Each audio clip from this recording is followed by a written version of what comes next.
үйде берекет, үйде жақсылық көбейгенін қаласаңыз, пайғамбардың өмір баяны 10-15 бет, одан артық оқып керек емес.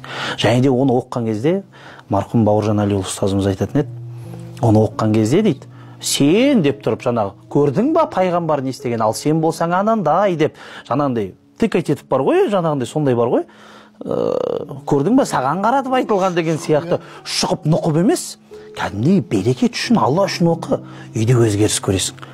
Бір жерде жаңа Шымкентте есімде мәуліт болып жатқан.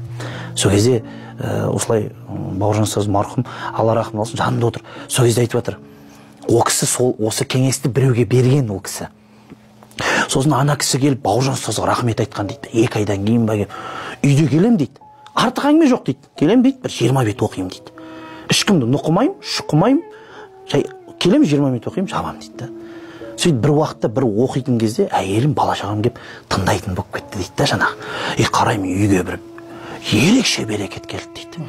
Ерекше бір тыныштық, ерекше бір ләззат келді. Жаңа Бауыржан ұстаз сізге рахмет деп, Бауыржан ұстаз соны айтып беріп жатыр да жаңағы. Қарап отырсаң үлкен нәрсе жатыр да.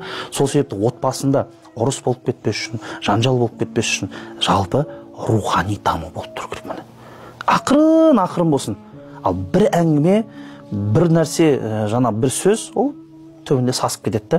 Сол себепті ондай болмас үшін пайғамбарымыздың өмірін, баянын оқып тұру, үйде Құран оқып тұру деген сияқты нәрселер үйде де болып тұрса, қандай керемет.